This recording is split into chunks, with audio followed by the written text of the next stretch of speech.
যেমনটা আপনাদের আমি লাস্ট ব্লগে বলেছিলাম, আমরা তারাপীঠে এবছরে থাকছি একদিনের জন্য। হোটেল ট্যুরও আপনাদের দিয়ে দিয়েছি, আপনারা চাইলে দেখে নিতে পারেন। এখন আমরা চেক আউট করে চলেছি বোলপুরের উদ্দেশ্যে এবং পথে যেতে যেতে আপনাদের দেখালাম সাধক বামাখ্যাপার জন্মভিটে। গ্রামের ভেতর দিকে একটা রয়েছে, আর এই যে জন্মস্থান লেখা বাড়িটা আপনারা দেখতে পাচ্ছেন, এই বাড়িটাও ওনারই বলে ওনারা দাবি করেন। আর এখন আমরা সাঁইথিয়ার দিকে যাব, এক সতীপীঠ দর্শন করব। তার আগে এই রাস্তাটা আপনাদের সাথে একটু শেয়ার করছি। আসলে এই রাস্তাটা এতটা ভয়ঙ্কর, ময়ূরাক্ষী নদীর ওপরে তৈরি, এবং প্রতিবারে যখন আমরা গাড়ি নিয়ে আসি এই রাস্তাটা দেখে ভীষণ ভয় করে। সেই নিয়েই ড্রাইভার দাদার সাথে কিছু কথোপকথন আমাদের চলছিল।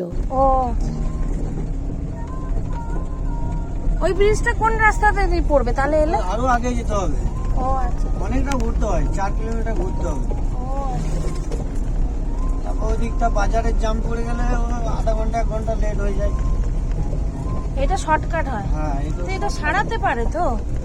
এটা সারানো যাবে, সারাবে কে? এই যে টাকা নিচ্ছে বলে ব্রিজ সারাবে বলে। এইভাবেই গল্প করতে করতে আমরা পৌঁছে গেলাম সাঁইথিয়া, এবং এখন আমরা ক্রস করছি কোনো একটা রেলের কারশেড। আমি প্রথমে ভেবেছিলাম কোনো একটা স্টেশনের ভেতর থেকে হয়তো গাড়িটা পাস করছে। আমরা তো এই রাস্তা দিয়ে যাইনি, আমরা তো অন্য দিক দিয়ে, ওই যে ওপর দিক দিয়ে গেছি। হ্যাঁ চলো। প্রতি বছর যখন আমরা তারাপীঠে যাই এই রাস্তা দিয়েই গাড়ি নিয়ে যাই, কিন্তু কখনোই আমাদের চোখে পড়েনি। আসলে আমরা ওই ওপরের রাস্তাটা দিয়ে যাই এবং ওটা একটা বাজার এলাকা, সেই কারণের জন্য মন্দিরটা নিচের দিকে থাকার কারণে কখনোই আমাদের চোখে পড়েনি। গত বছর আমরা কঙ্কালীতলা দর্শন করেছিলাম। কঙ্কালীতলায় কথিত আছে মায়ের অস্থি পড়েছিল, তাই তার নাম কঙ্কালীতলা। তবে কোনো কোনো মতে সেখানে মায়ের কোমরের অংশ পড়েছিল, আবার কেউ কেউ বলেন ওখানে মায়ের কাঁধের অংশ পড়েছিল। যাই হোক, এখন আমরা চলে এসেছি সতীপীঠ, 51টি সতীপীঠের অন্যতম নন্দিকেশ্বরী টেম্পল, এবং এখানে কথিত আছে যে মায়ের নেকলেস পড়েছিল। তবে মন্দিরটা অত্যন্ত শান্ত এবং পরিবেশটা এত ভালো লেগেছে, কোনো কোলাহল নেই, কোনো ব্যস্ততা নেই, খুব সুন্দরভাবে শান্তভাবে মাকে দর্শন করা গিয়েছে।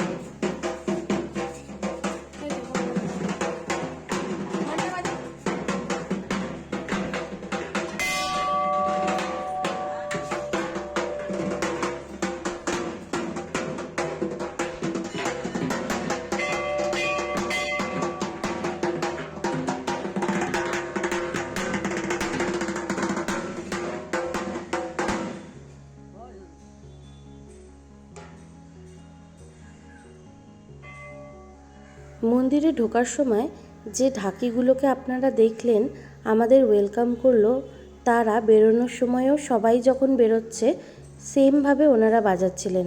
তবে বিশ্বাস করুন, কারোর কাছে হাত পেতে টাকা চাইতে দেখিনি, সেজন্য নিজে থেকে গিয়েই কিছু দিয়ে এলাম। ভালো লাগে। আর মন্দিরটা যেমনটা আপনাদের আমি বললাম, অত্যন্ত শান্ত পরিবেশ, কোনো ভিড় নেই, কোলাহল নেই, যেমনটা শুরুতেই বললাম আমি। আসলে দেখে এত ভালো লেগেছিল।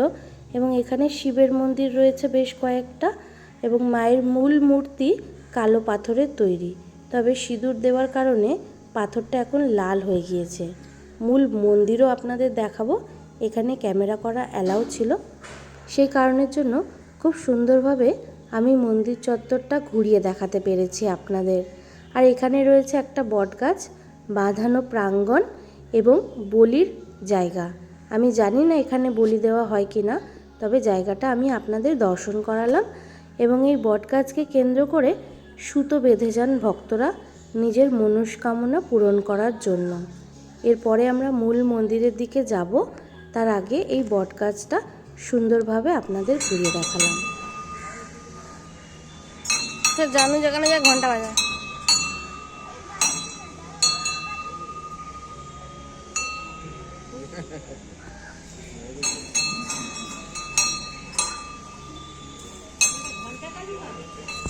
এখন আমরা মূল মন্দিরে প্রবেশ করে গিয়েছি, এবং এখানে মায়ের বিভিন্ন রূপ মূর্তি হিসেবে খোদাই করা রয়েছে।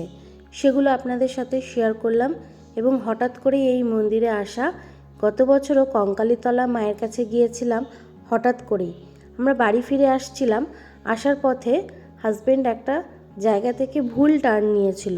তো সেটা ঠিক করতে গিয়ে হঠাৎ করে আমার মনে হলো যে দেখি তো এখানে কঙ্কালীতলা কত দূরে। সেই হিসেবে গুগলে সার্চ করলাম, দেখলাম একদম কাছেই। সেইভাবেই হঠাৎ করে যাওয়া, আর এখানে সেই সেমভাবেই হঠাৎ করে আসা।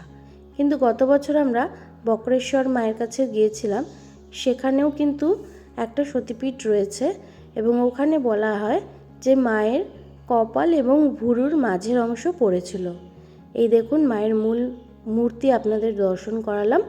এই দেখুন যে লাল রঙের পাথরটা আপনারা দেখতে পাচ্ছেন, সিঁদুর দিয়ে রাঙিয়ে দেওয়া হয়েছে মাকে, এটাই মায়ের মূল মন্দির। এবং আবারও বলছি, কথিত আছে এখানে মায়ের নেকলেস পড়েছিল। এবং আমরা এরপরে সমস্ত মন্দির চত্বরটা ঘুরে আস্তে আস্তে বেরিয়ে পড়ব আমাদের পরবর্তী ডেস্টিনেশনে। আসলে বোলপুর থেকে বিকালে আমাদের ট্রেন রয়েছে, তাই সেখানে যাওয়ার পথে আমরা গাড়ির ড্রাইভারকে বলেছিলাম যে আমাদের বোলপুরে কিছু জায়গা ঘুরিয়ে দিও। তার মধ্যে উনি কঙ্কালীতলাটা ইনক্লুড করেছিলেন, কিন্তু যেহেতু আমরা কঙ্কালীতলা গতবারে গিয়েছিলাম তাই আর যাইনি। এবারে আপনাদের বলি, তারাপীঠ কিন্তু সতীপীঠ নয়। আর আমরা যে বক্রেশ্বরে গিয়েছিলাম সেটা সতীপীঠের মধ্যে পড়েছিল। কঙ্কালীতলা সতীপীঠ, এই নন্দিকেশ্বরী টেম্পল সতীপীঠ, এছাড়াও বীরভূম এবং বর্ধমানে বেশ কয়েকটি সতীপীঠ রয়েছে, যেটা পরবর্তীতে দর্শন করার ইচ্ছা আমাদের প্রবলভাবে। জানি না মা কতদূর কিভাবে টানবেন, তবে চেষ্টা করব 51টি সতীপীঠের সমস্তটা ঘুরে দেখা। যদিও দু একটা সম্ভব হবে না, কারণ দু একটা এমন জায়গায় রয়েছে সেখানে যাওয়াটা হয়তো পসিবল হবে না আমাদের পক্ষে। তবে নয় নয় করে বেশ কয়েকটা সতীপীঠ আমরা দর্শন করে নিলাম। এবার দেখা যাক আরও কতগুলো আমরা পরবর্তীতে ভ্রমণ করতে পারি। আশীর্বাদ করবেন আপনারা সবাই।